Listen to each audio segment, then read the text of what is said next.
My mother told me that if I could make pound cake, I could pretty much make any kind of baked good. We about to put that to the test.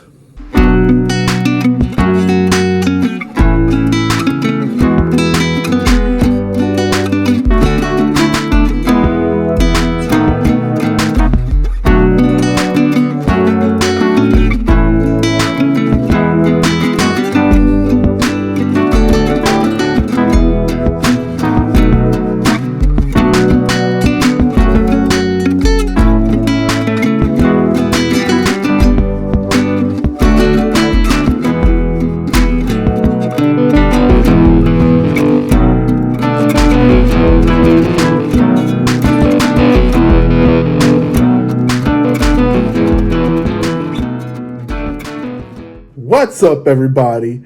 We alive. Yet another day above soil. So today, I'm going to show y'all how to make the best New York style cheesecake. I hope y'all ready because we about to burn. All right, y'all. It's time to run by the ingredients that y'all gonna need for your New York style cheesecake. Before we begin, I must remind y'all, wash your hands. The food that we cook within this kitchen is blessed. Therefore, you gotta wash your hands. If you don't wash your hands and you cook, that's just nasty. Here we go. We're gonna start off with probably the more important ingredient. You're gonna need 4 bricks of 8 ounces each cream cheese. And this is gonna be room temperature. I just took it out this morning. I'm gonna start the cake this evening. Cream cheese needs to be room temperature.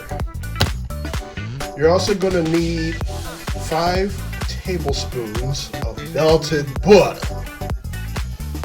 You're gonna need 8 ounces of sour cream. You're gonna need some lemons. Depending on the juiciness of the lemon, you might get some that has a little bit of juice or a lot of juice. I heard lemons from Sicily are very juicy and very sweet. You're gonna need vanilla extract, some salt. You're gonna need 6 eggs, large eggs. You're gonna need 2 cups of white sugar, 2 tablespoons of brown sugar, 3 tablespoons of all-purpose flour for your crust. You're gonna need about 12, maybe 15 whole things of crackers. I mean, when I say crackers, like the whole thing, I mean like one rectangle. One rectangle of this, not the whole pack, just one rectangle. You're gonna need 15 rectangles of graham crackers. I'm gonna use my standing mix for the actual cream cheese filling. And I'm also gonna be using this food processor to make the crumb. So, these are all the ingredients that you're gonna need. Oh yeah, you're also gonna need some pan to grease the sides of your spring pan. Those are the ingredients, y'all. Those are all the ingredients that you're gonna need. I'm gonna talk to y'all a little bit about this spring pan.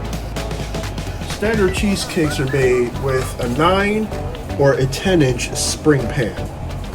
There's a spring right here. So before you make the cheesecake, you're gonna need to check something. With each spring pan, it comes with a dish like this.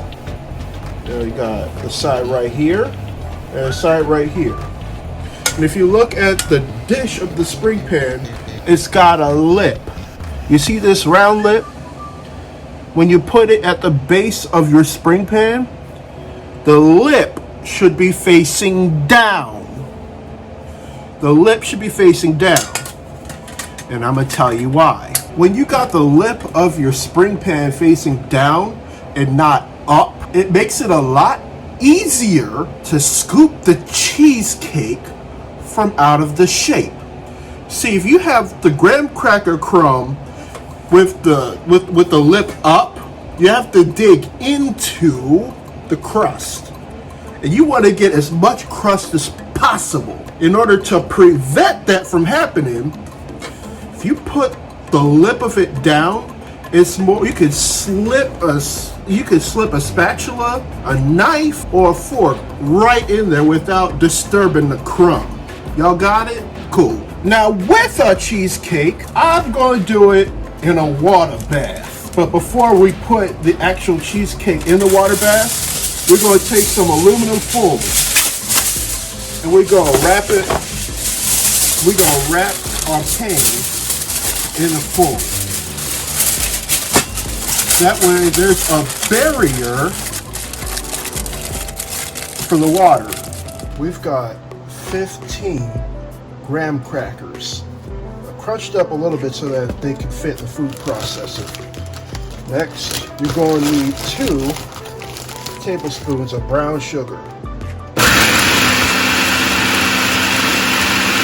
We've got not graham crackers, but we got graham cracker crumbs.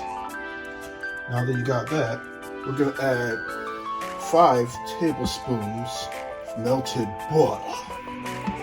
I'm going to pulse it. This graham cracker crust already smells so good. You already know it's ready when you can form a little ball like that. Like this. You see how it's a little bit hard like that, but it's still flaky? That's how you know you got it right. Now we're gonna put it in our pan. I almost goofed, y'all.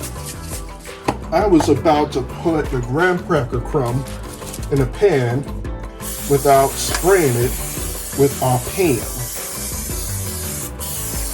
So you're gonna grease it up real good so that your cheesecake don't stick.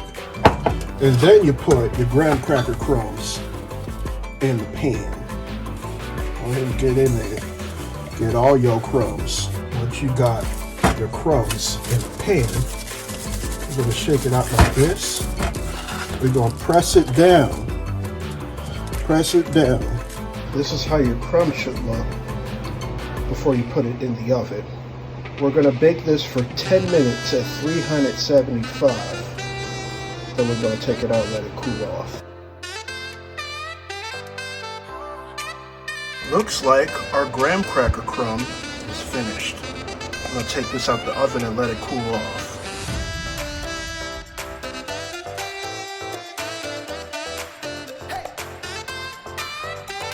A quick way to make your cream cheese or butter or sour cream room temperature is if it's hot outside, leave it in the car for about 30 minutes to an hour. Might speed things up.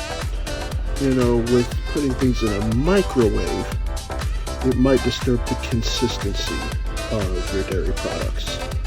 So I'm leaving it in the car for about an hour-ish. So our little trick in the car worked. This cream cheese is definitely room temperature. And you're gonna need 4 bricks right in our mixing bowl. In addition to your cream cheese, you're gonna need 2 cups of sugar, 3 tablespoons all-purpose flour, 1/4 teaspoon of salt. We're gonna cream our cream cheese in all this mixture until it's nice and smooth. Similar to how I would do it with a pound cake. Now look at that luscious consistency of our batter. Now that we've got the meat and potatoes of the batter and you scrape the sides and the bottom, it's time to add our flavors. We're gonna need 4 teaspoons of vanilla extract. And we're not using imitation because imitation is not real vanilla. I'm going to repeat, imitation is not real vanilla. A teaspoon of lemon zest. 2 teaspoons lemon juice. Now we mix it in.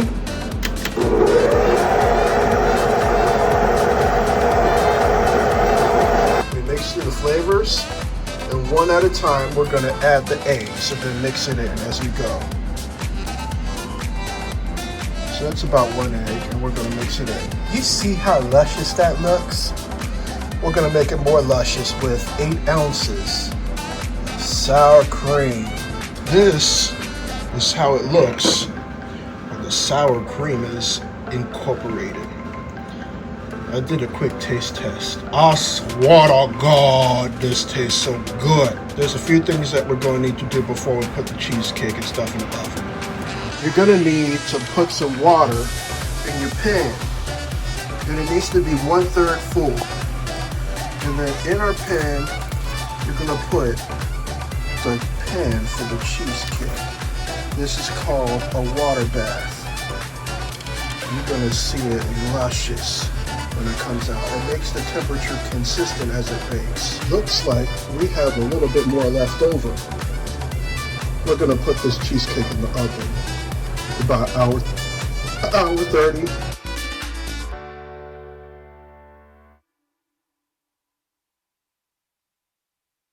I've been checking up on the cheesecake occasionally. It is actually less than an hour 30. I'm gonna show y'all how it looks. I so what a god! Look at that. Ain't she precious? Girl. Anyway, I'm just gonna let this cool down. Let it go to room temperature. Unwrap it. And then let it cool in the refrigerator overnight. And then when it's time to go over to my friend's place, we're gonna cut it open for y'all. Once again, before we part ways and leave, I have that relatively important question to ask all of y'all. If you went to sleep tonight and you ain't wake up the next day, would you truly be satisfied with the life that you live? If your answer is no, then it's most definitely time to do some soul searching and think about some of the changes that you need to make with your life. I say this because there's a lot of things within our society that discriminate. Death, however, it still doesn't discriminate. I want to thank each and every one of y'all for watching my content. If this is your first, second, third, or whatever time, hit that subscribe button. It's right down below. I'm going to include the links to my Etsy, Instagram, and the recipe for this decadent cheesecake right down within the description. I'm still celebrating the fact that I made it past 100 subscribers, and I have all of y'all to thank for that. If you or anyone else you know wants to be a member of the LDX family on the road to 500 subscribers, hit that button. I'll be more than happy to have y'all aboard. As always, I leave you all with much love, good spirits, and vibes. Until next time, I'll see y'all later. I'm out.